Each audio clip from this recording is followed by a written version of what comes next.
Abantu abaningi base betshelwa ke ngokushona kwakhe umufi. Yebo ngoba nami ngaze abatshela beze esibhedlela bonke. Mandisa naba laba ehleli nabo. I told them to come to the hospital, Mandisa, so as well as the people that she was with.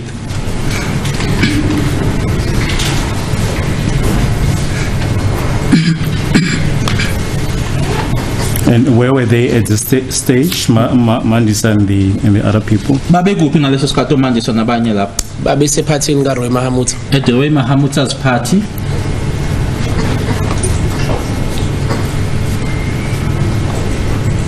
Yes. Okay, bafika ke bafika belandelana nje kakuyibona uMandisa nabangani bakhe nabadlali bebhola nje bonke bePirates. They were following each other. Mandisa, her friends, Orlando Pirates players. They were just, all of them. They were just at the same place, or they came from the same place.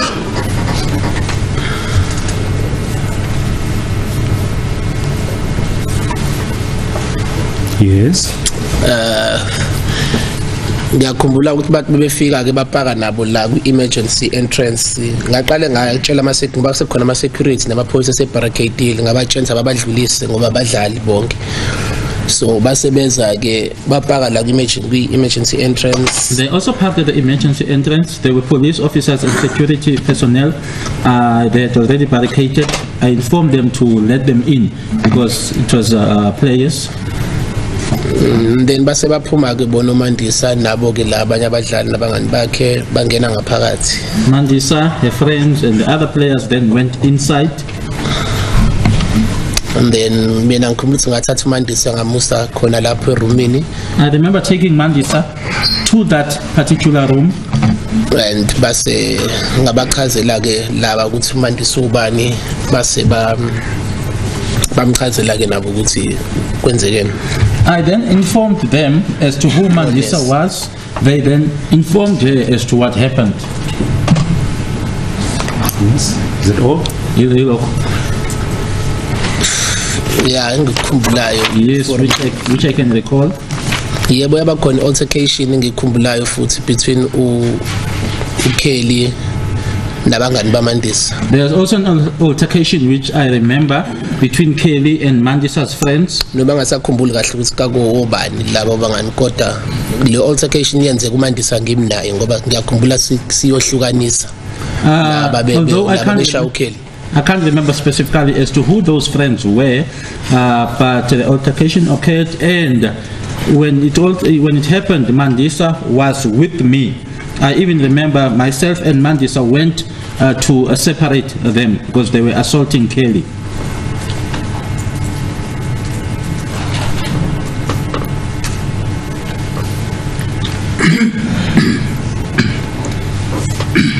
Yes. Yeah. Njengoba ngisho ukuthi sekufika abantu abaningi sekufika no Bab Shakes Mashaba uBab Ivan Khoza kakusekugcwele nje. As I said that a lot of people arrived, Mr. Shakes Mashaba, Mr. Evan Khoza, a lot of people. So yeah, kakune chaos nje. Abantu babekhala yo. It was just chaotic. People were crying.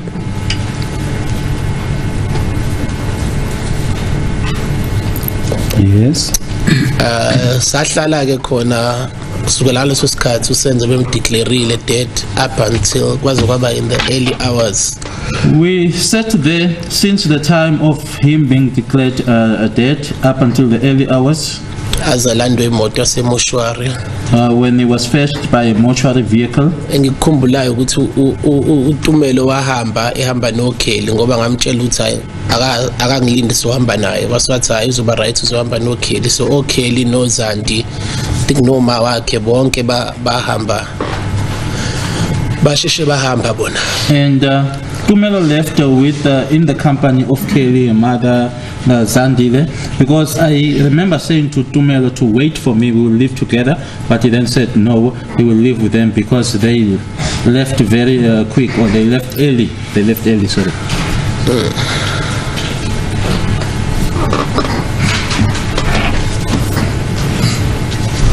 Did you see them leaving? Yebo ngababona ngoba Yes, I did. ngakhuluma nabo emotweni. Yes, I did, because I spoke to them in the vehicle, Parking lots ngisho njalo. in the parking lot.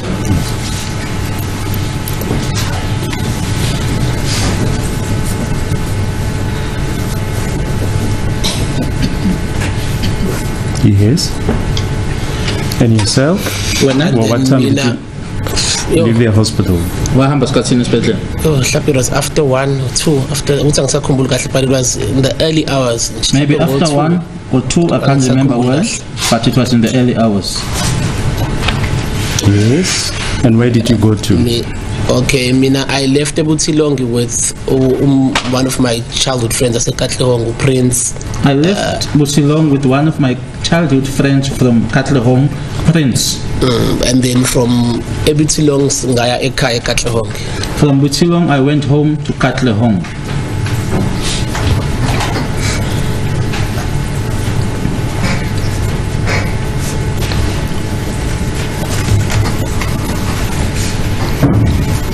Yes. Ngafika khona nje eKatlehong, obviously babe sebengilindile ke ekhaya ngoba babengalele nabo. On arrival at home, they were waiting for me because they hadn't gone to sleep yet. And sahlala ke nabo kancane ke bengicomforta up until kangalaleki nje ngasho kanjalo ngoba nama message ayilokho engena nabantu belokho befona abanye babengazi abanye befuna ukwazi kwenzakaleni. You sat there, them comforting me. I couldn't sleep. Messages were coming in, people contacting me, others wanting to know as to what had happened. Yes. But what happened then the following day? The following day kwafika bakulofika abantu nje bengisho ukuthi ekhaya sekulofika abantu nomakhelwane nabangani abanye, and ngiyakhuluma ukuthi kwafika nabo abadlali nabafazi baba abanye ngeke ngize ngilong mention ukuthoba.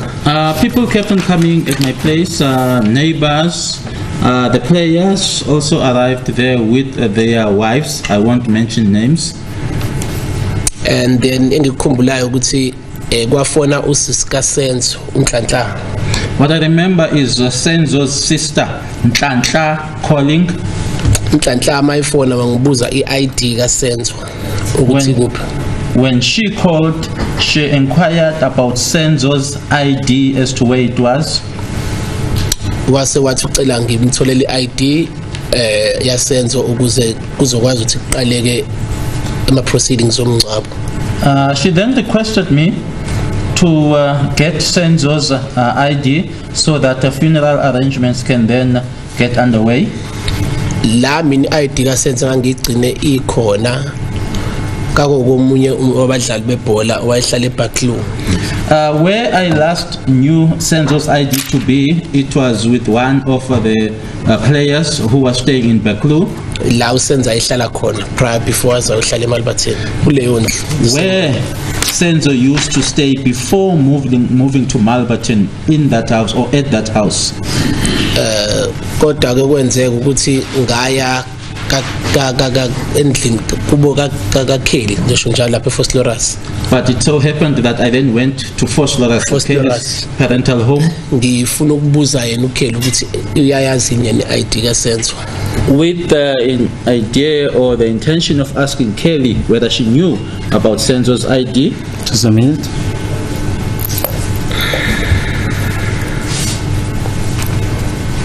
What time did you arrive? Kelly Kumala's parental house? Mangasakhumbula kodwa kwakusemini ngoba nje ngafika kugcwele nje amaphoyisa kodwa kusakhanya nje. Although I can't remember where it was during the day and it was full police officers, but it was still, the light was still shining. So kwakusemini nje. But it was during the course of the day. Yes. And then mangifika khona umuntu engamfica ngafica uMakaKheli kukhona nabanye ke omalume no aunt angazi ukuthi kakubani, and then ngabuza uKheli kwathiwa ke kuseMalbatheni. Upon arrival, it was Kelly's mother, some relatives, the uncles and aunts. I then inquired about Kelly's whereabouts. I was informed that she was in Malbaton. From lapho and then I decided ukuthi ngihambe police station. From there, I then decided to go to the police station. la ngafike khona ke ngayichaza ukuthi ngubani nanokuthi kwenzekeni ngabatshela ukuthi ngiyi-witness yokushona kwasenzo base bangithathisa i-statement eke. I then introduced myself upon arrival at the police station, informed them as to what had happened about Senzo's death. They then took a statement.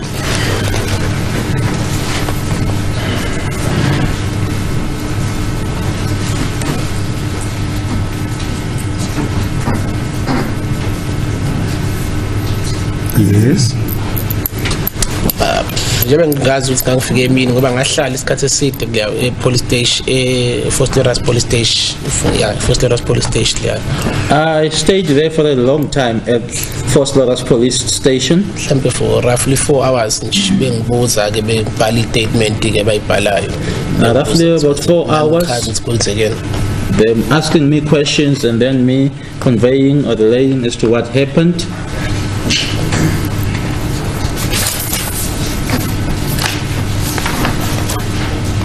Yes.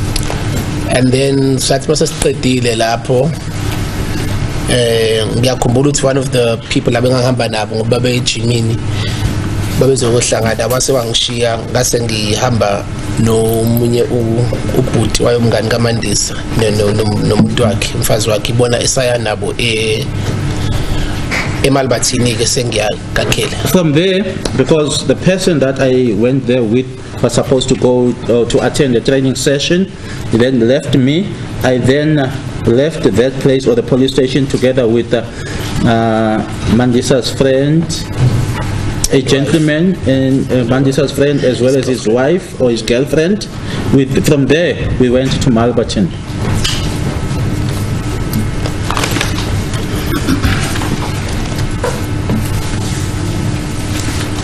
Now, at the time when you made the statement at Foster's police station, had you come into contact with any of the persons who were in the house the previous day?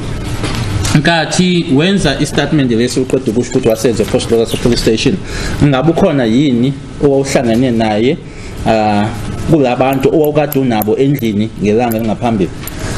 Umuntu engambona kwaba umaka Kelly ngoba ngafika aqala khona ngithi ngabuza uKelly ukuthi ukhona inkosi wathi wakekho, then from lapho ngasuka sengipolice station. So umuntu owangiphendula or engambona kwaba umaka Kelly kuphela. The person that I saw or that I met was was only Kelly's mother, because when I arrived there, she's the one that was in the house. I inquired about Kelly and she answered me, and from there I went to the police station. So she's the only person I saw or met.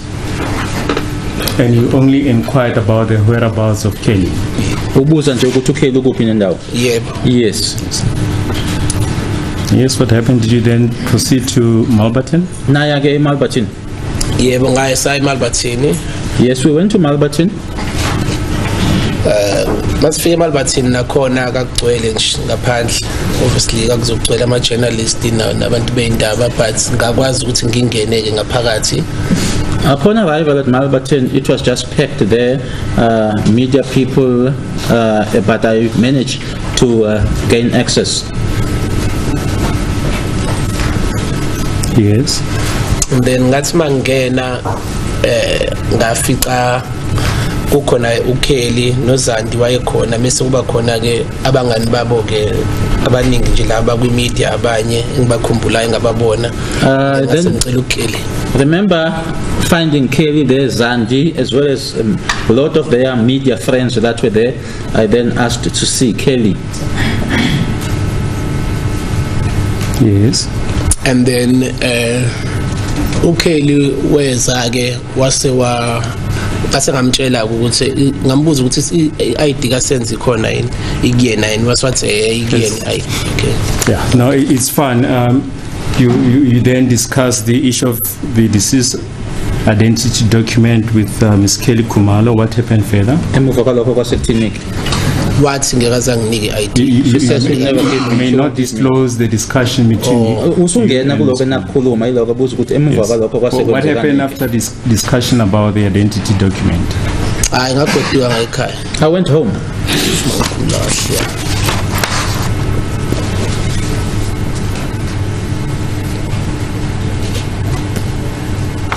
Yes, and what happened subsequently regarding this case? Basekwenzekanike kamuva mayelana necala leli.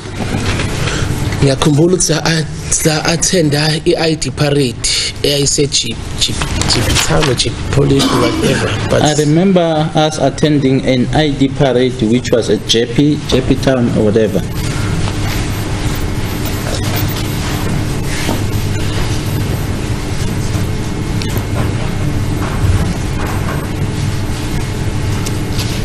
Do you remember the date? Usakhumbulila noma i-date? Angisakhumbuli, but it was during the sakhumbuli kahle. I think it was during the week. I can't remember well, but I think it was during the week.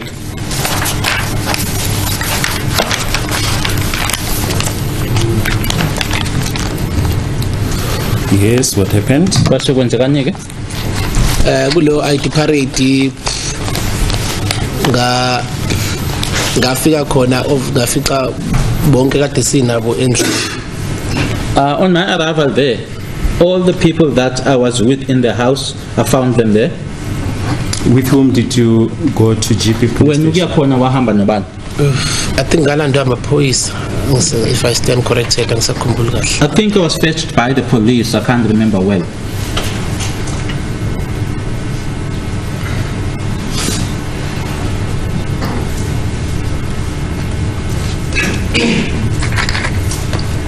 Yes. Yebo. Ilanga ngiqala ukubabona wonke umuntu ke ngaleso sikhathi. That's where then I saw for everyone then for the first time during that time. For the first time since Sunday, since Ashona Sunday. Since the Sunday when Senzo passed away. Sasise sort of like a boardroom la sasibekwe khona kodwa the police station. It was sort of a boardroom where we were placed at the police station.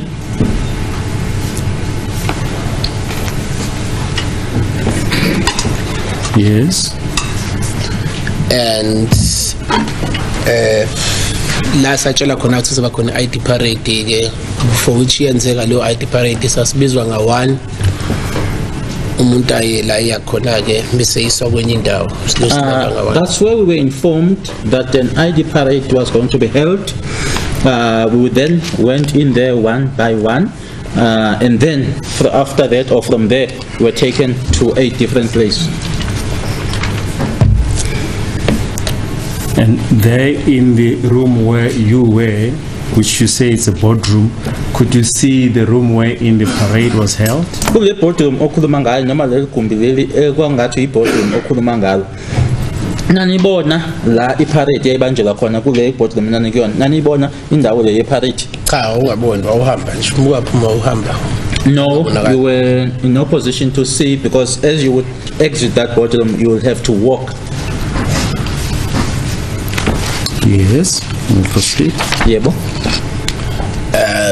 Okay guys, sayenza ke lo ID parade nami ngafakwa ke eroomini lelo la kunabantu khona la basuke bemisiwe. We did the ID parade. I was also taken into that room where people were lined up.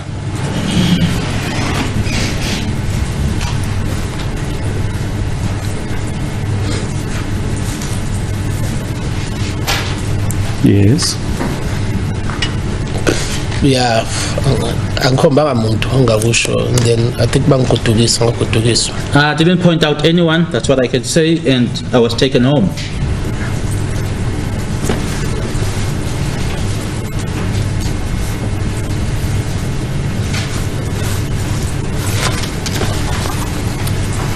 Now, was there someone who was in charge of the identification parade? Ukhona yini umuntu owayephethe noma owaye in charge ye-ID parade leyo? Ngiyacabanga ukuthi wayikhona noma ngasakhumbuli mhlawumbe ngoba ngiyacabanga ukuthi ufana conduct umuntu i-ID parade.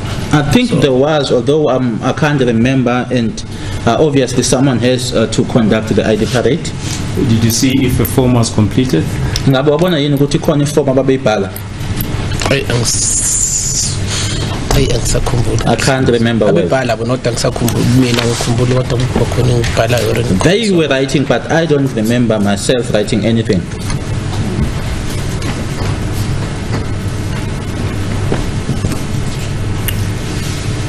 Yes, you may proceed. Did you go back to the boardroom or where did you go to? Musuqedileke khona lapho ukhomba noma ungakhombi wabuyela khona eboardroom noma kwenzekani? Angisakhumbuli kodwa ngiyakhumbula sesimile ukuthi abantu mangasiwa ngabisela eboardroom but ngathi asibuyisela ngeboardroom ngoba ukubuka musu uyahamba kuba ngakhumbula sesime ngaphandle ngase ngathi uveranda la qhama khona imoto lezi sesilandayo namaphoyisa la engenela khona. I remember number I went back to the bedroom or to the boardroom but I don't think that so. But I don't think I went back there because I remember us standing outside in some place that looked like a veranda and also the car where the cars appeared, the cars that were fetching us. It is the police cars. And did you have, after attending the parade, did you have any contact with people who still had to attend the parade? Wena kangithi uhambile wayongena lapha yana awakhomba umuntu wasuyaqedala emuva kokuthi uphume lapha yana ingabe kuye kwakhona yini ukuxhumana phakathi kwakho nalabo ekusafanele bayongena lapha ku parade? No.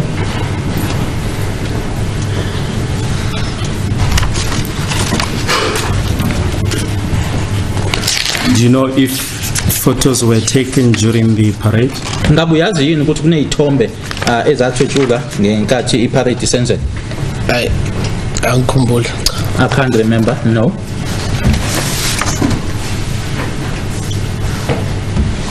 Yes, what happened further after that? Kwasemuva kwalokho kwenzekani ke? I think ngabuyela back to my preparations or umngcwabo kaSenzo. Then went back to the preparations of Senzo's funeral. If ngikhumbula kahle, on the same day kuzoba khona i memorial service. If I remember well, on the very same day. Park. Okay. But I'm just thinking. A memorial service was to be held at Ellis Park. Ellis Park or something or John's, but there was a memorial service. The witness is not sure about the venue, Ellis Park or something, but a memorial service was going to be held. Yes. Then, were there any further developments regarding this case? Ngabe khona yini okunye okwenzeka mayelana necala leli? Ayefika phela amaphoyisa ke mhlawumbe asifika azongibhalisa statement ngisethekwini noma ekhaya. The police would arrive whether it's to come and take the statements whilst I was back home in Durban. Okunye I think ngenza what do you call this, ID kits or facial something. The other thing I did, I don't know what you call it, facial something or ID kit. Do you remember when that took place? Ngabe uyakhumbula yini ukuthi kwenzeka nini lokho? Angisakhumbuli kahle, but I think kwenzeka just towards the end of unyaka 2014. 2014, but I stand corrected. I can't remember well, but I think it was towards the end of the year 2014, but it happened in Soweto. Yes, what happened during this occasion? I was asked to describe suspect number 1. I was requested to describe suspect number 1. Yes.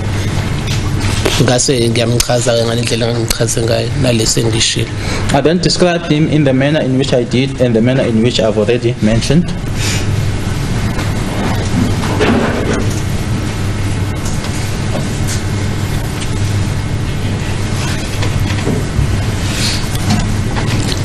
Yes. Proceed.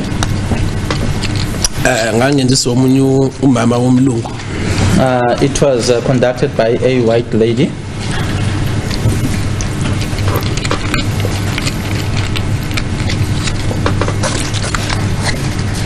Yes. Yebo. Yeah, ngayenza ke yona ke. I did it. In the manner in which I did it. Yes. Were you asked to describe the first suspect only? Well, ngabe waqala ukuthi uchaze lo wokuqala kuphela. Oqala uyena khumbula kahle so ngangicela uqala wesibili nje bengishilo ukuthi angizange ngizangamchaze kakhulu. I was requested the first one is the one that I was able to remember well and was then requested to mention that one. I didn't say much or mention much about the second one.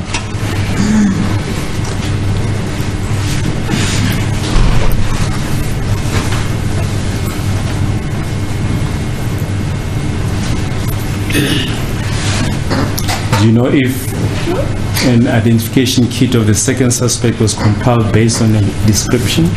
Ingabe angithi usho uthi lo wesibili awuzange umchaze kakhulu. Ingabe ungamchazanga kakhulu unjalo. Ingabe uyazi yini ukuthi kune ID kit yakhe yase ihlanganiswa nje ngalokho wena obatshele kona noma ungamchazanga kakhulu? Hayi angisakhumbuli. No, I can't remember. Yes. What happened further? Kwasekwenzekani ke kamuva? Ngangilandwe eThekwini for leyo nto then ngabuyiselwa ke eThekwini. I was first in Durban for that, so I was then taken back to Durban.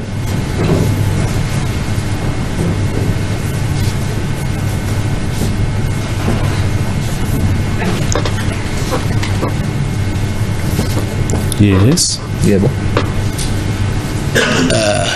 What happened further regarding the case? Kwasekuthi kwenzekani ke mayelana necala lo? Engikukhumbulayo okunye okwenzeka futhi okwenzeka ngo2019.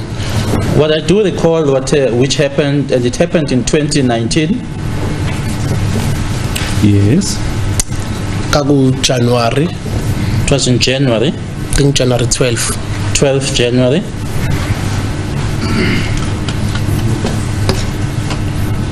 Yes. Ngangisekhaya eMlazi ngangiprepare futhi ukuya kwi-rally khona i-rally engangizoya kuyona. I was at home in Umlazi. I was preparing to attend a rally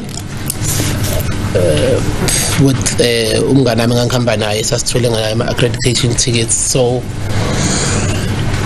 with a friend of mine with whom I was going to attend the rally, and both of us had received accreditation tickets. Kwafika amaphoyisa awu2 ekhaya ngisaqoka nje. 2 police officers arrived at home whilst I was still getting dressed.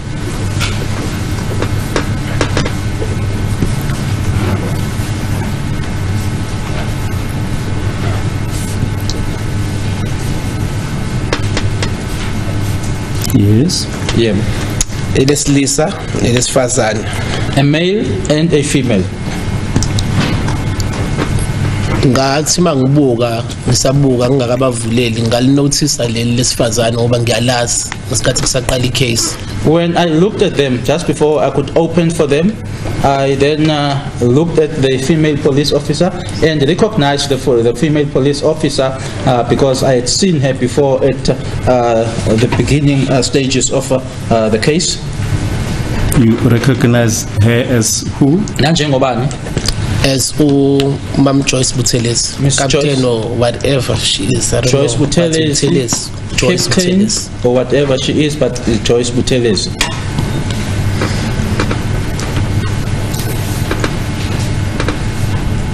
Yes. Yep. And then Lois Lisa ke ngagcina sengilibambile na igama lakhe kakuthiwa angazi naye noma ucaptain or sergeant kodwa uMakhubo. The second man, or the male person, I also ended up getting his name. Don't know whether he's a captain or a sergeant, but Makhubo. Bangena ke ekhaya obviously ngabavulela bangena and then bahlala dining wayichaza ukuthi uze ngani. I opened for them. They came in, sat in the dining room, and also mentioned the reason as to why they were there. Inte ayisho obviously wathi kuboshwe wathi kunabantu ababoshiwe la eGoli so kufanele ngizo attend the ID parade la eGoli. I was then informed that people had been arrested here in Gauteng, so I needed to come and attend to an ID parade here in Gauteng. That's just a minute.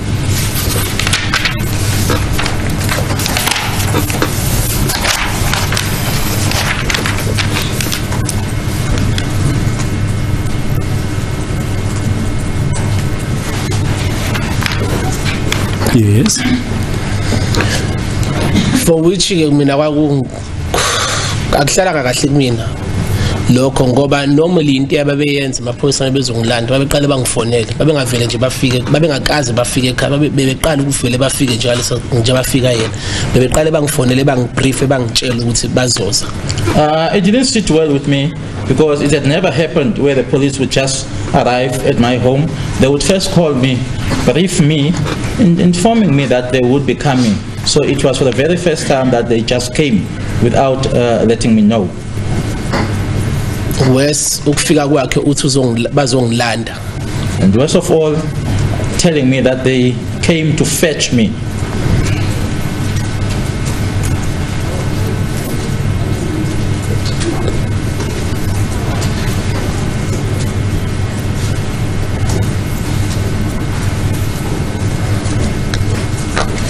Yes.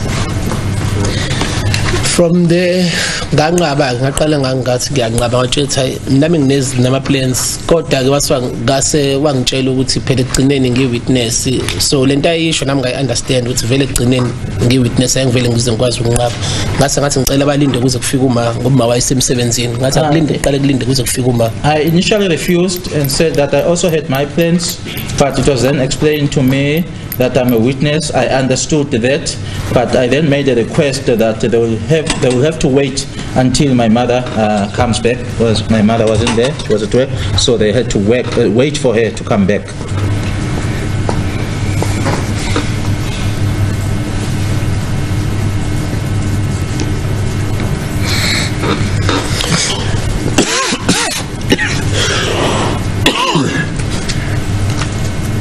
Yes. Okay, wafika kumama sebamchazela ukuthi bayangithatha baya nami eGoli then uma bayengeke nayazi aphikiswa sathi ayinkinga yakhe. My mother arrived. They informed her that they were taking me with them to Johannesburg. My mother then said, "It's okay." Sahamba ke seza we drove from eThekwini eMlazi to here in Joburg and engakunotice ukuthi sadlula eJoburg sadlula ngoba ngifamiliar ngeGauteng. We then drove from Umlazi to Johannesburg, but what I noticed is that we drove past Johannesburg because I am familiar with Gauteng. And then sasesizangala ePretoria. We then came towards Pretoria. Nakhona ngabona ukuthi sePretoria because kuneyindawo esadlula kuzona engizaziyo. I also noticed that it was Pretoria because we passed some places that I'm familiar with.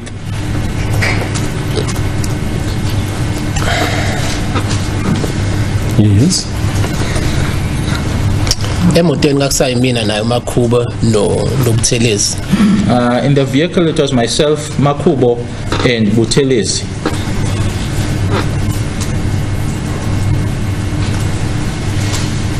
Yes. And then safika ema-ofisini thizeni. We arrived at some offices. And ama-ofisi awamaphoyisa. Police offices.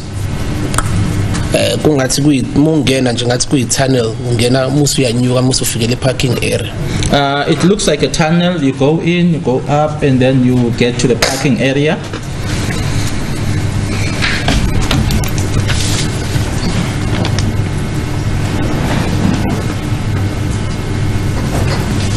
Yes. And then sangena khona ke ngahamba nayo ke uJoyce ke uMamthelesi angazi ukuthi ngimbiza ngani yazi. I just don't know how to call her, but I went with Joyce or Mrs. Buthelezi. I just don't know how to refer to her. Sathi masingena naye ngambuza ukuthi laba abanye ke bama witness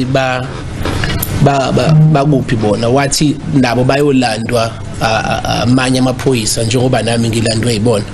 I then inquired from her as to where the other witnesses are. She informed me that they are also being fetched by other police officers just as I've been fetched by them.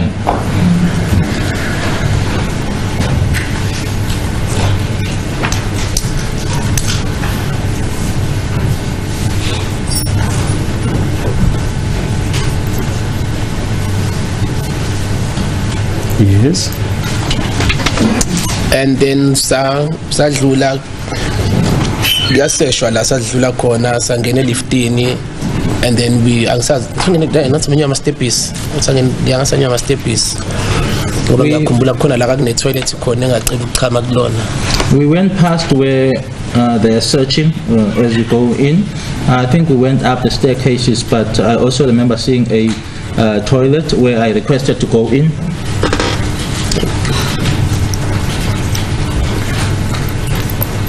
Yes. Up until safika kwi-room ukafika livula yena lelo room sangena phakathi eroomini base wathi ngahlala ke lapho kulelo room. Nothi yena ubani? Ubuthelezi. Up until we got to a room which she Buthelezi opened and ordered me to sit into that in that room.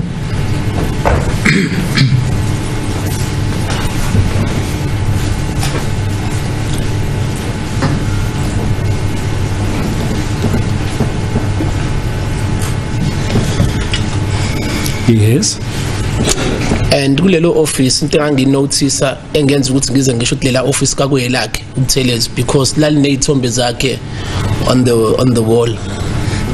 Which then what I noticed which made me to realize that it was her office, there were pictures of her on the wall. Yes. And then I think ngafika khona kaku around about 10:10 ebusuku. I think I arrived there before 10:10 in the evening.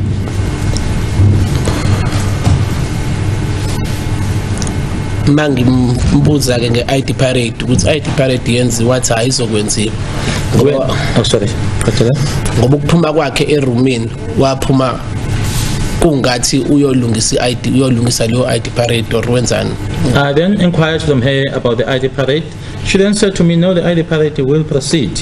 And as she left the office under the pretense that she was going to go and make the preparations for the ID parade.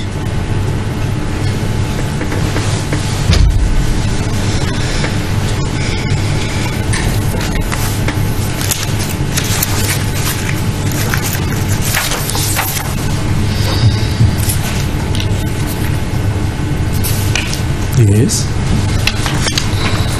From there ngathi ngisahleli ukuthi ngangisefonini ngoba ngangitshela ekhaya ukuthi sengifikile, ngangitshela futhi noMandisa if not first correct ngakhumbula kahle ngoba khona into engangiphathele unana so ngangitshela naye ukuthi sengifikile kodwa ngisase Pretoria.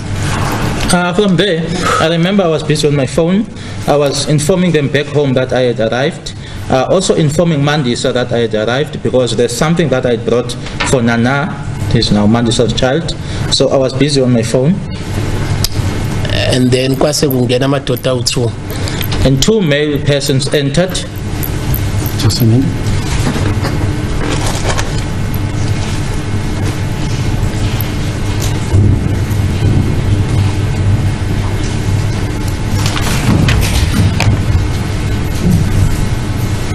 Yes. Mayengena lamadoda eyodwa afika yathatha ifoni yami yangibuza ukuthi ukhuluma nobala.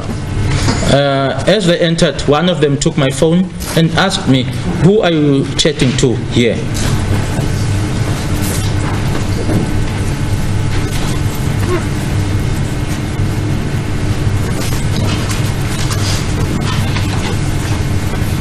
Yes. And then ngathi ngisayiqala ukuthi awubani manje laba omunye abe ngibuza ukuthi ubulala uMeyiwa. Whilst I was still wondering to myself as to who are these people, and then the other one just said, yeah, who killed Meyiwa?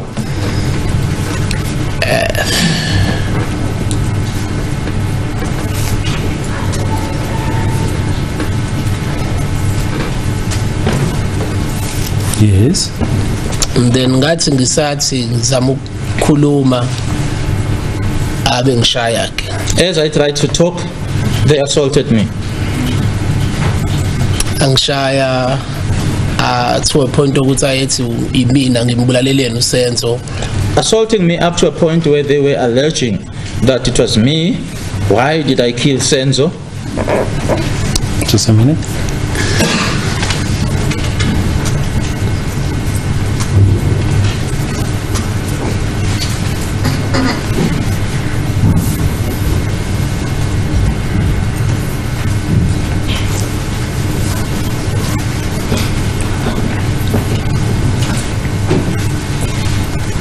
Yes. And then from lapho. How did they assault you? Bekushaya kanjani? Babe ngikhathela bengishaya ngeimpama emhlani baqale basebenzisa izandla nje. Kicking me with open hands, slapping me with open hands on my back. They first started by using their hands.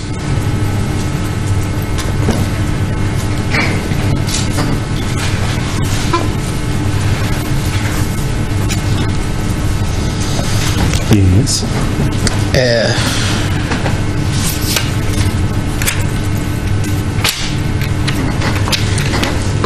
Wase basuka lapho ngangilongixolisa ke nami ngazi ukuthi sengixolisana phela manje. And from there I started to apologize, not knowing as to what it is that I was apologizing for. And then base bathi wena ufuna ukukhuluma uzosibhala uzobhala wena statement nje bafuna ngivume ngibhale ku statement. I think that was referring to ngoba they then said to me, you don't want to talk, you will then have to write it down, or you'll write a statement. I think that's what they were referring to. They wanted me to write it down.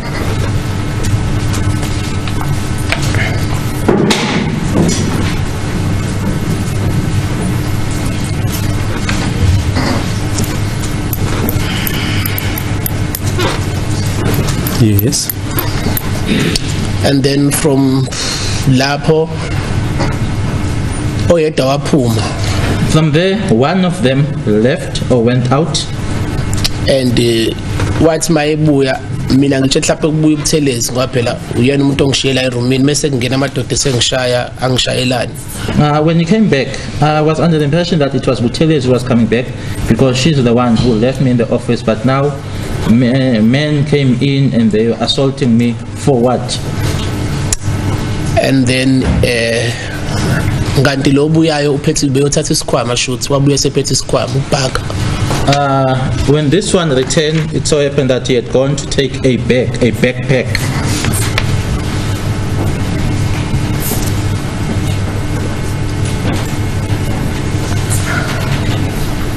Yes. And then kuleso sikhwama ke basibeka phezulu kwetafula baqhubeka bangishaya for mhlambe good 45 minutes. Put that backpack on the table and they assaulted me for a good 45 minutes to an hour.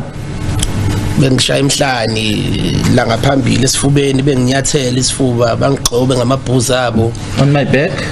Here in my front part of the body, they would also trample on me with their boots.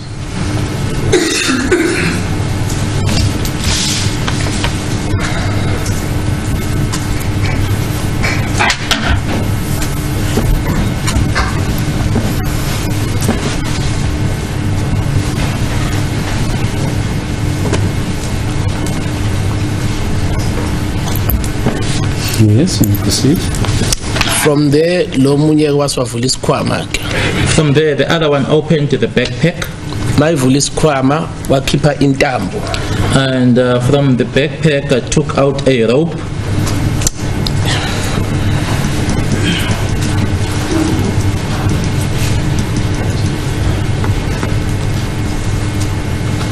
Yes.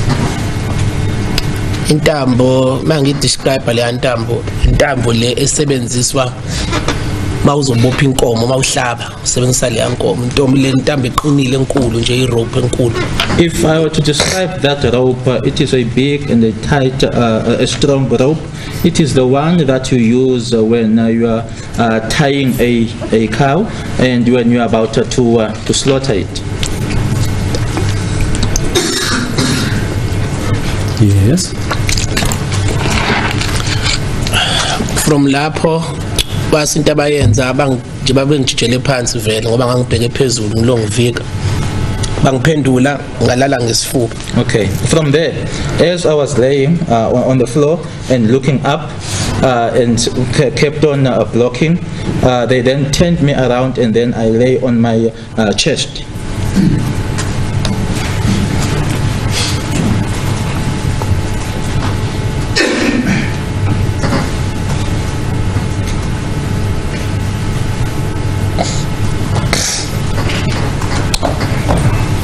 Yes. Sebengilalise kanjalo base bangifasa izandla shothi bayifasa la ngemuva izandla zami ekufaseni izandla bangifasa nenyawo. They then tied my hands, but my hands were tied at the back, and in tying my hands at the back, my feet were also tied.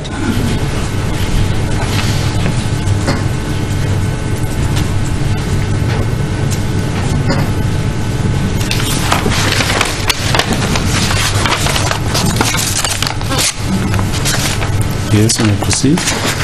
And then from lapho ke base bangifasa izandla zami nenyawo shothi bayihlanganisa kanje.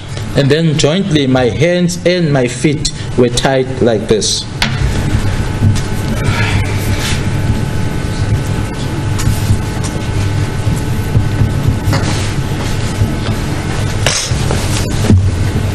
Yes. Base bakhipha umata into umata esikhwameni futhi lo mata base bawubeka la ngaphansi kwe private part yami. Okay. They then took out a mat or something like a mat or a mat from the backpack, and that mat was placed just underneath my private part.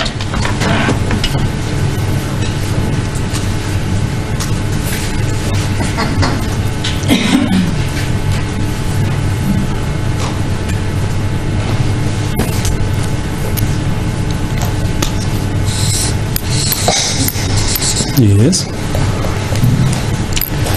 And then from low mati baphinde futhi wase wathatha bakhipha futhi esikhwameni shothi lapho ke esikhwameni bakhipha into engathi i-tube.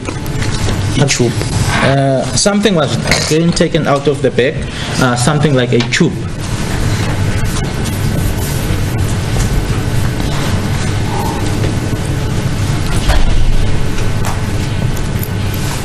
Yes. And base baqala ke bangichupa ngabe ngivala ubuso abena bengivala amakhala nomlomo balibambe kanje bese behlanganisa la ngemuva bengisuffocate uthi ngaphefumula. They started tubing me. It would then close my mouth as well as my nose, and then it would be tight at the back, so suffocating me so as not to be able to breathe.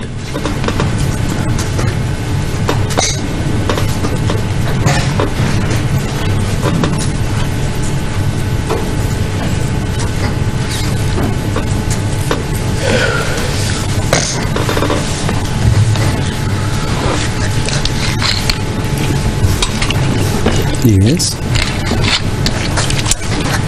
Lonto kwenzeka mhlambe from 11:30 ilanga laze laphumela kumina. That happened maybe from about 11:30 up until the sun set. Sun rise or sun rose on me. Bakuyoshaya kaku 5 ekuseni beshintshana belokhu beshintshana. About 5 in the morning, they kept on changing each other.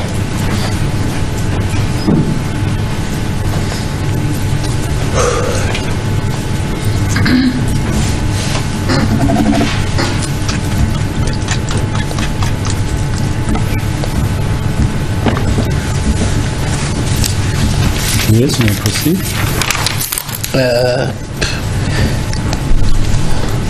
Ngibe ngisho ukuthi babe oyedwa wawusumbona ukuthi ngathi uyayisola ngathi akasafuni ngoba wayesehleli kulo munye nje obhizi ngoba babelo bebizana ngomrena. You could see mrena manje. Okay.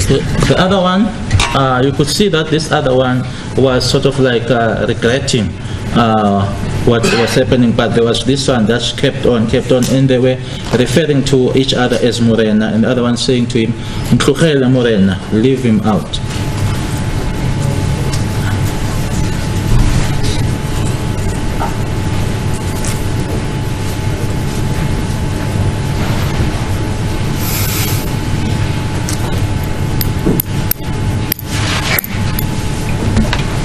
Yes. Yebo. Amaphoyisa angihlukumeza kakhulu. Those police abused me very much so. Including nayo Mabuthelezi. Including Mayor or Mrs. Buthelezi. Uyena wayikhanda layo yonke le nto yayenzeka. Because she was the driving force behind all of that was happening. Njebe ngisho labantu bangihlukumeza for close to 6 hours. Ngichamela ngibona ukuthi lo mata abawubekile bayazi vele ukuthi kuzokwenzakalani. Into ababeyiplanile kahle kahle vele. Abusing me for about 6 hours and I was urinating on myself, and when they put that mat underneath me, they knew very well as to what was the purpose for that was or what would happen.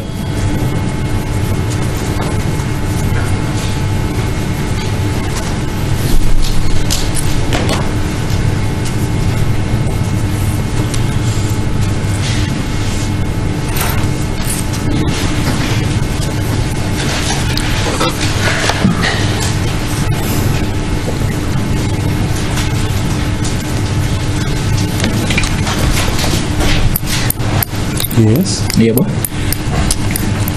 Kwakuphatha kabuhlungu kakhulu ukuthi labantu kumele ngabe ibona abangivikelayo nabantu abazivikelayo kodwa ibona abantu abangihlukumeza kanje. What hurt me the most was that the people that were supposed to protect me or protect us were the very same people that were abusing me in such a manner.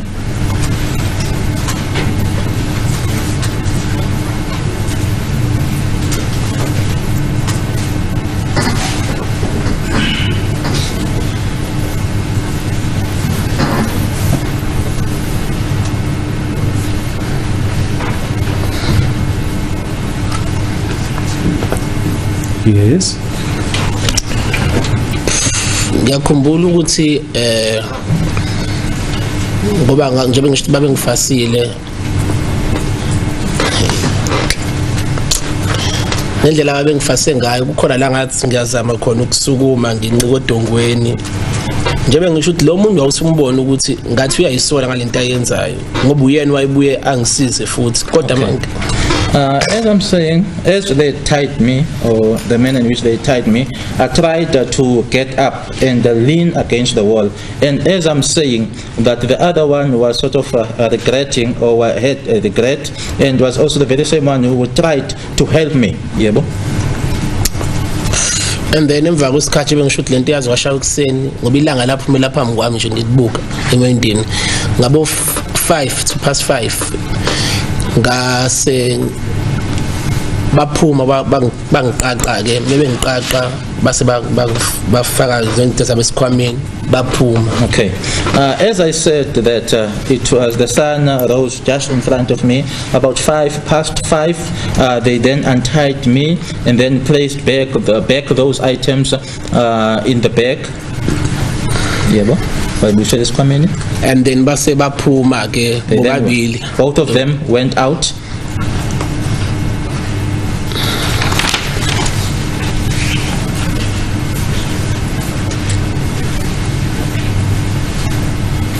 Yes. And then ekuphumeni kwabo akuphelanga ngisho u2 minutes ephumile wabe ngena lo wabe ngena uButhelezi. It was not even 2 minutes after they left or went out, and then this Buthelezi came in.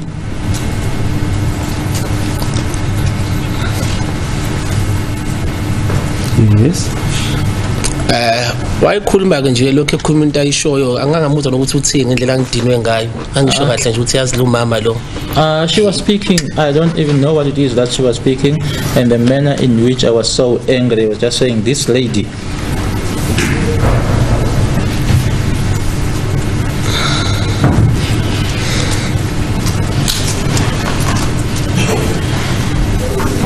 Yes. I think it engenza ukuthi ngithule kakhulu ngoba ngisengifuna ukuphuma nje kulapha yana angifuna ukuphuma kulama office ngangifuna ukuphuma ngifuna ukuba endaweni right safe ngibona abantu engibaziyo ngoba ngakusengisaba ukuthi bese kwenzeke kanje befuna ngivume icala engingalazi Should labantu mekusuka la bayongibulala. The reason why I kept quiet or was quiet is just because I just wanted to be out of that place, get to a safe place with people that I know where I would feel safe. Because to me it was a matter of if these people now had assaulted me like this, wanting me to admit to a crime that I don't know, that I know nothing about. So it means they are even capable of killing me.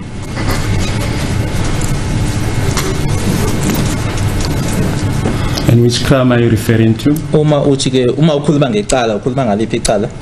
Ukushona kwaSenzo. Senzo's death.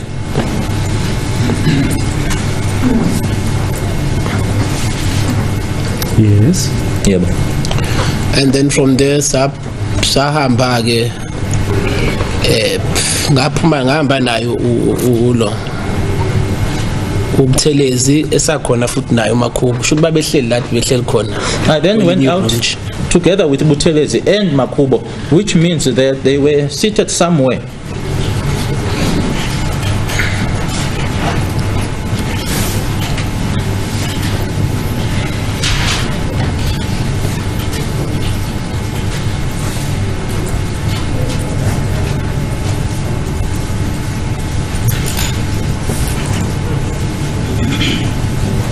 Yes. From there sa driver saya eFosloras la kakushone khona isenzo ngoba ngibuza ukuthi ngifuna ngizokwenza njani ngiyaphi ngathi ngiye ekhaya base bathi khona istatement abafuna ngisibhale. Okay. From there we drove to Fosloras where Senzo had passed away from, and they then wanted to know from me where I want to go, I wanted to go. I then said I wanted to go home. They then informed me that I needed to make a statement. If you say you went to Fosloras where Senzo passed on, which place are you referring to? Uma uthi ke Fosloras la kwashonela khona uSenzo usho kuphi indawo? Endlini ka Makakhele, Makhumalo's house, but asiyanga directly khona. Ngoba ngisho kanjalo wangisa ka next door kalo baba lo nengane yakhona laba babengisizile laba ngaqhamukela kubona bangisasiza. I wasn't taken directly to Makhumalo's house. I was taken to the neighbor's house, the ones who to the ones over. To whose house I jumped over to, and also assisted me.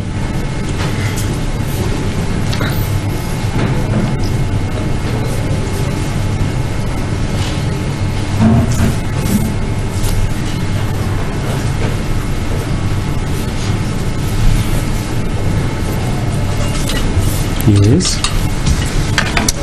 Masifika khona ke bangena njengoba ngisho mhlawumbe kako 6 quarter past 6 to half past 6 somewhere lapho driving, and then wabiza yena lo baba lo for which manje sengazi ukuthi ubani babunqashi something wabiza yena lo baba kwaphuma nomfazi wakhe. Upon arrival there, we then went into the house. It was around about 6, before 6 or quarter past 6. They then called this gentleman who I now know as Mr. Ngache. He came out with his wife.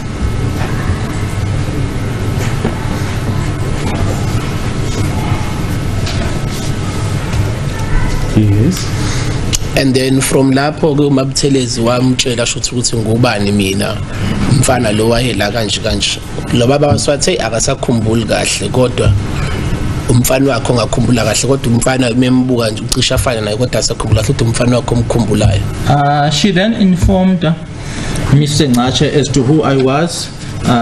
And then Mr. Ngache then said that it's fine, you may not disclose what happened further regarding yourself. Into enginotice ayenza wayengitshela ukuthi mina ngiyenzeni ngalela langa mangimtshela mina lokho engimtshela khona afuna ukungiphikisa khona afuna ukuyibeka ngendlela yakhe yena. What I noticed is that she, that is now Buthelezi, was telling me as to what my role was or what it is that I was doing on the day. If I would be telling her what happened, she would then dispute whatever it is I'm telling her and put it in her own way.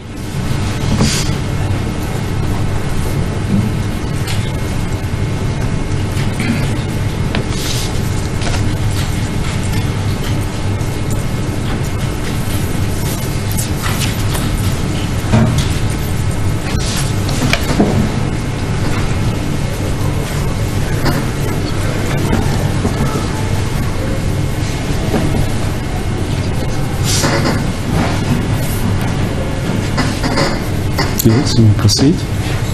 Njengoba ngisho ukuthi sasicine sizoziphikisana nayo ngoba nayo babagcina zathi hayi kwenzeka ukuthi ngithi mangimtshela yena afuna ukubeka ngendlela yakhe apha ngizobona sizolungiphikisana nalokho mama lokuze kube yini ngicela vela ngigodukise ngathi ngicela ukuhamba ngicela uvela ungise ekhaya manje. I could see that it was just a matter that we are just arguing now. I say this, she may put it in her own way. I just felt that I wanted to go home and requested her to take me home.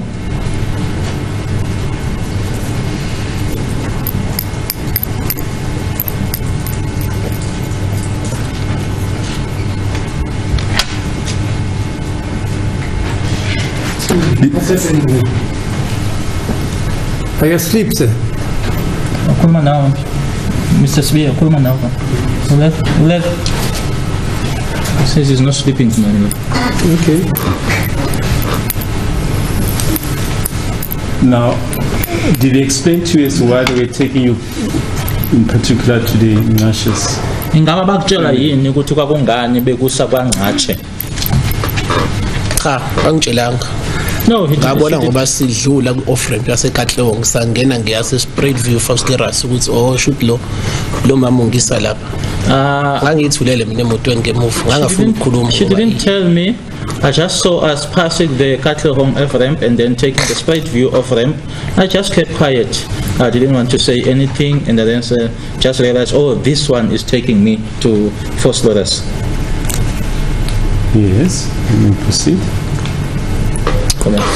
You asked that to be taken home, then what happened further? She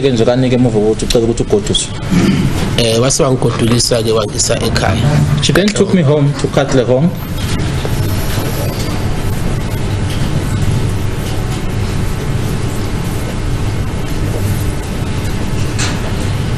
Yes.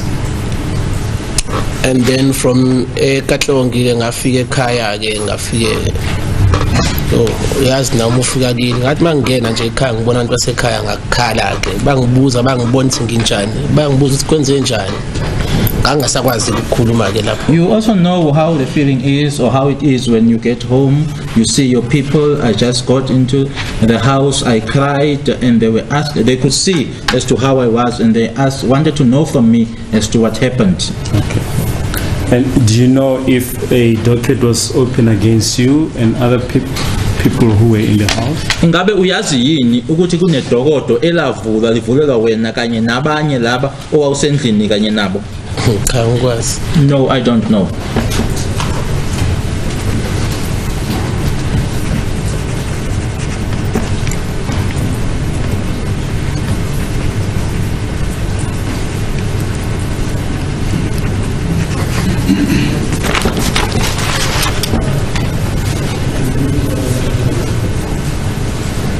Yes, what happened further? I think we had the case. Yeah, yena engikukhumbulayo ukuthi wafika wangishiya ubuthelezi wase wangitshela ukuthi uzobuya wathi ufuna ngibhale statement sokuthi ngangingekho endlini ke this time sengisekhaya manje ukuthi ngibhale so statement sokuthi ngangingekho eFirst Lotus isikhathi kudutshulwa usenzo. Buthelezi left me and informed me that he would be back, and also informed me that I will then have now to depose of a statement indicating that I wasn't in the house, that is now in First Lotus, at the time of Senzo's shooting. Yep.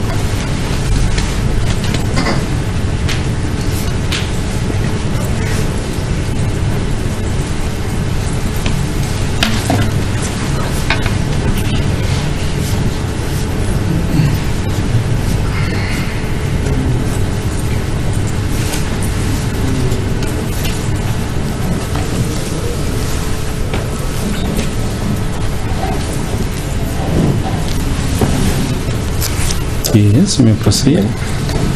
Angikwenzanga ke obviously lokho kangize ngiyenze lonto. Obviously I didn't do that. There was no way that I was going to do that.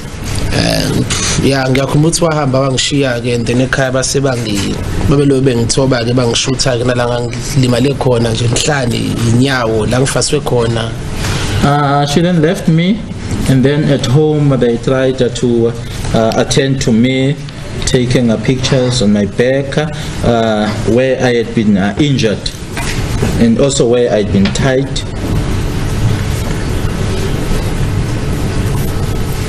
Yes. Yeah, and when it comes to lokho ke wabuya ke sebethi bazongilanda and then ekhaya normally mebathi hayi bangangithathi bazoyenza ama arrangements ukuthi ngibuyele eThekwini ngoba besaba nabo. They came back saying that they were there now to fetch me, in other words to take me back home, but at home they said no. Even my uncles were now scared and said that no, they will make arrangements to get me back to Durban.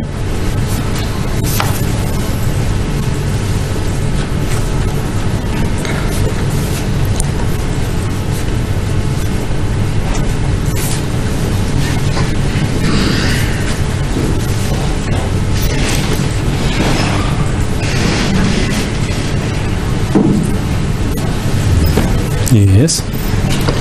And wanqaba yena nje ubuthelezo babefonela yena ngoba bemtshela futhi ukuthi ingane ilimazwe yini njoba ingane isinje ilimele nje ilimazwe yini angimazi nokuthi wayethini yena kodwa wanqaba wathi kufanele kube yibona as amaphoyisa abangibuyisela emuva eThekwini. So ekhaya nababengafuni nabantu engizwana nababengafuni manje babesaba ukuthi what if lo muntu uzothi usendleleni eThekwini bathi bakudubule noma benzeni bese bethi wena ubuzama ukubabulala. So kwenzakala ekhaya refused or said that they as the police had to take me back home to Durban. So even at home, people that I were close with, they were refusing and saying no. What if these people, as they claim to, they will be taking you back home, along the way something happens to you, they shoot you? Yes. All in all, kodwa bagcine befikile ke bezongilanda ke. But all in all, they ended up coming to fetch me. Base ngoba wakafana ngemsebenzini bangibuyisela drive back to eThekwini because I had to go to work, so they drove me back to Durban. Yeah, after how long since your arrival in Gauteng? Uma bese bakubuyisela emuva kwesikhathi esingakanani ufikile eGauteng noma eGoli? Ngafika eGauteng on Saturday. Ngagoduka on Tuesday. I arrived on Saturday. I landed back on Tuesday. I think I had 2 days. I think I was this side for 2 days. Monday and Tuesday. I arrived on Saturday and they took me back on Tuesday.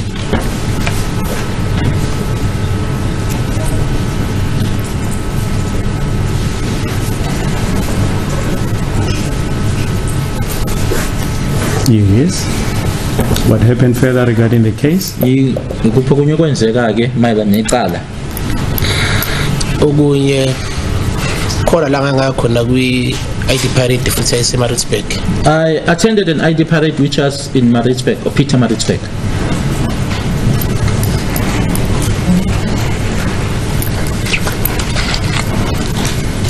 Where in Maritzburg? Kuphi nendawo khona in Peter Maritzburg? I think it's a correctional service, yes, Maritzburg. I think it's Peter Maritzburg Correctional Services because that's where the prisoners are kept.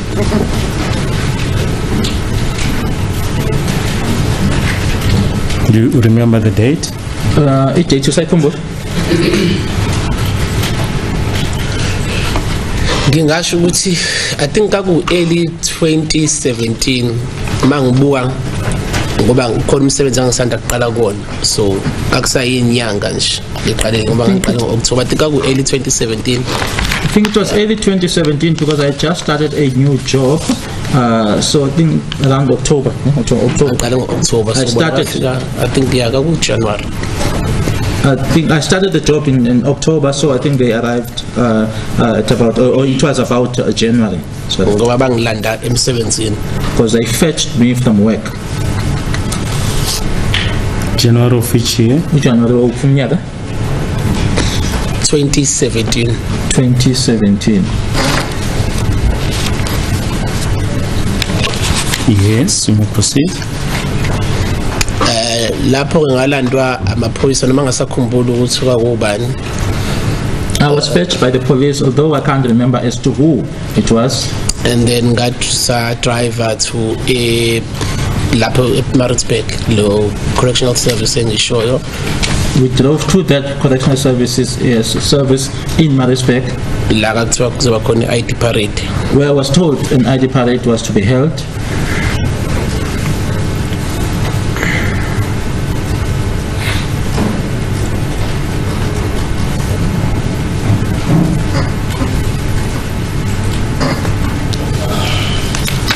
Yes. Yona i-ID parade yaba khona nakhona ngabuza ukuthi abantu abanye bazobe bekhona kule ID parade. Angisakhumbula kahle ukuthi impendulo engayithola ukuthi Wena wabuza? yebo mina ngibuza. The ID parade was indeed held, and I also wanted to know or inquired as to whether the other people were also going to attend the ID parade, but I can't remember as to what the response was. If you say other people, who are you referring to? Abanye abantu wawukhuluma ngobani? Wabuza obani lapho? Witnesses recently. The witnesses that were in the house. Ngoba kwaku i-ID parade yesibili le. So kuleyo kuqala sasisonke ngithi. So ngalesibili I assumed ukuthi sobe sisonke futhi. Because that was the ID parade. Sorry, the second ID parade. We were together in the first one, so I assumed that this was going to be the case as well with this one.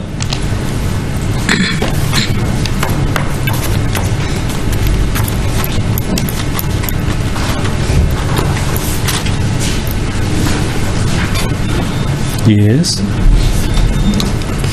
And then sangena ngaphakathi ke jail ngiyakhumbula ukuthi ngihambe ejele ngoba ngangiyibona iboshwe ngiyibukele eduze futhi.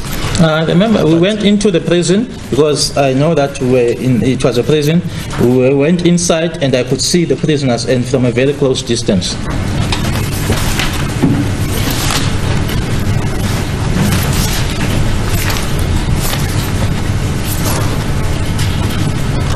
Yes. Saya kwindawo nakhona engathi ngenze ngisho ukuthi hall ngoba phela kunama gates lapha yana but la babemiswe khona labo bantu labo babeme phambi kwami. We went into this place. I won't describe it as a hall because there were gates there, but that's where the people were lined up in front of me.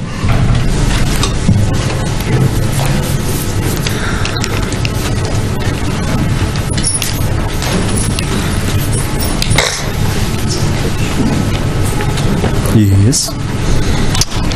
Ngiyakhumbula ukuthi kakhona umlungu nje wayelokhu la eceleni kwami uyena wayethi ngibabuke kahle labo bantu. I remember there was a white person that was next to me. That white person is the one that was telling me to look at the people.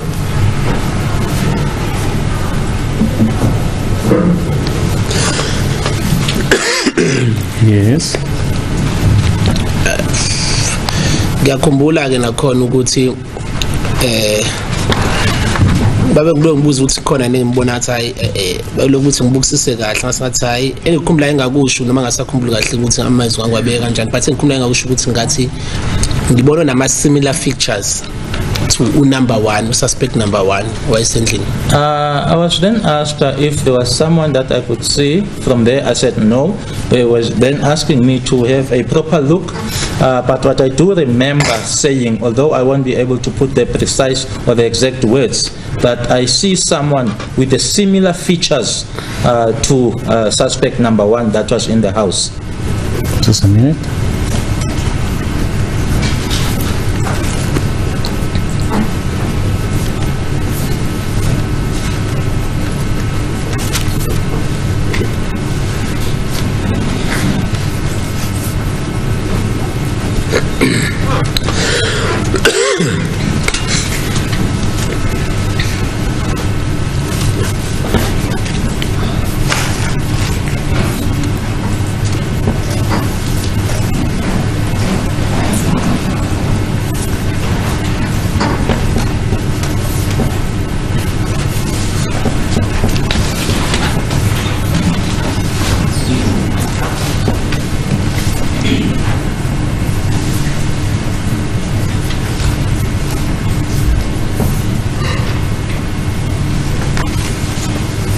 Yes, you proceed.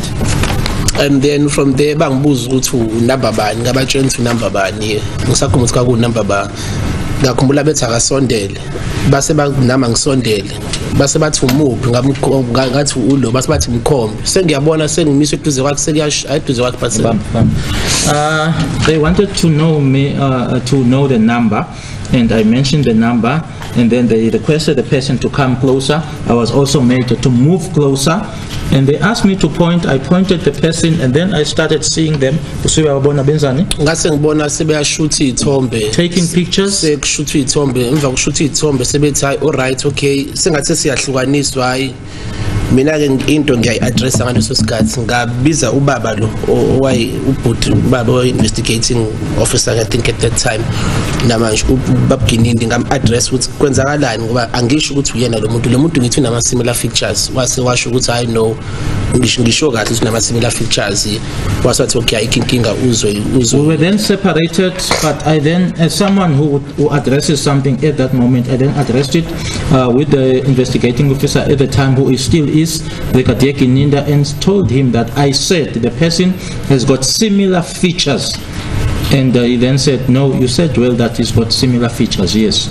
Waswasho ngamtshela ukuthi angisho ukuthi uyena sathi hayi no ayikho inkinga uyangizwa uyangiunderstand uzoyisolve lo nto ngathi mina yini efana isolve wasathi hayi angingawari. I then said that he understands me. I said that he's got similar features, not that it's him. He then said he understands me, it will be sorted out. I wanted to know what is it that is going to be sorted out.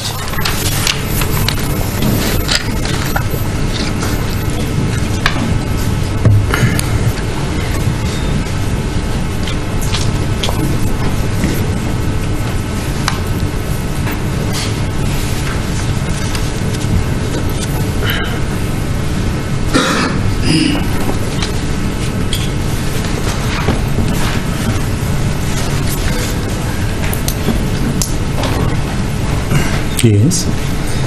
And yeah, I think you're on a low process. It was just a bit uncomfortable, but ngoba ngangi-address ileke ngathi ayikho inkinga and then base bangi-driver back bangibuyisela emsebenzini. It was just a process, but that was then uncomfortable, but because I had addressed it, they then took me back to my workplace. Did you see if a form was completed during the parade? Ngabe wabona yini ukuthi khona iform ababeyibhala kuleyo parade leyo? Ngiyacabanga ukuthi ayikhona iform, ngathi wayikhona iform eyayiphethe. I think there was a form.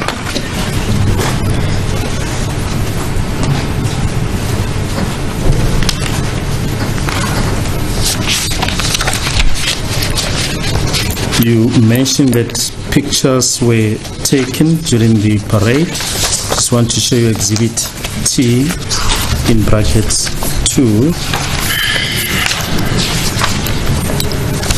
photo 7 and 8. Ushilo ukuthi kunezithombe ezathuthuka ke ngaleli langa ke ngifisa ukuthi ubhekeke lezi zithombe lezo u7 no8.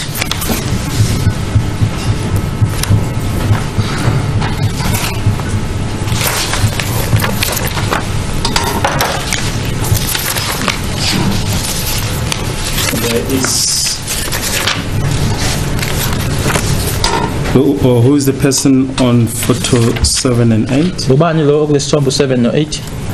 Ogqoke isikipha somhlophe namateka amhlophe mina. The one wearing a white t-shirt and white khakis and a jean, it's me. And on photo 9. 9. Yes.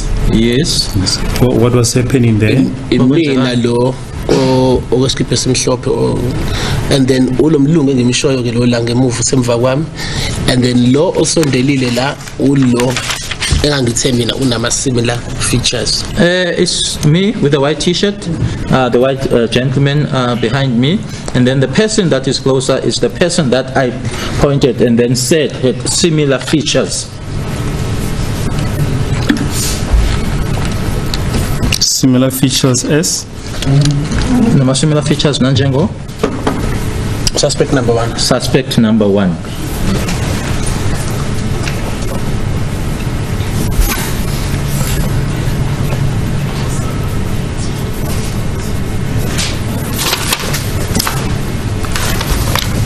And which specific features were you referring to? Amaphi ke lama feature okhuluma ngawo? The cheeks. The cheeks. Iqhomo. Yes. Yeah, complexion nje. Ibala a Eyes. little bit, the eyes. That's about it. Ilokho nje. And are you the only one who attended this parade? Wena kuphela owaya kule parade? Yeah, be mean. Yes, it's me.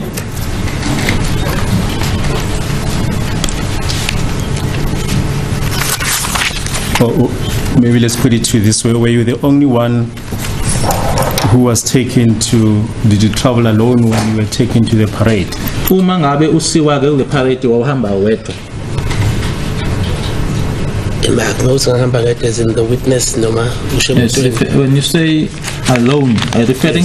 Yes, the person, Alone in a vehicle or alone as a witness? yes, alone as the person who was going to participate in the parade. Wedwa nanjengomuntu owayezothatha ingxenye kwi-parade? Yep. Yes.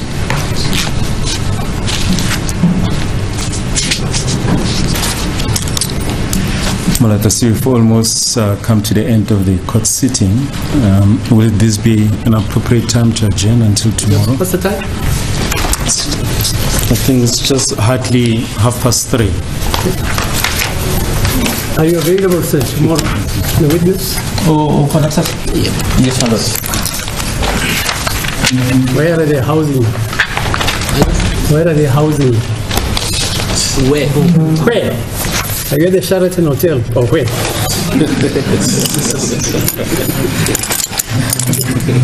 Okay, we are adjourned until tomorrow.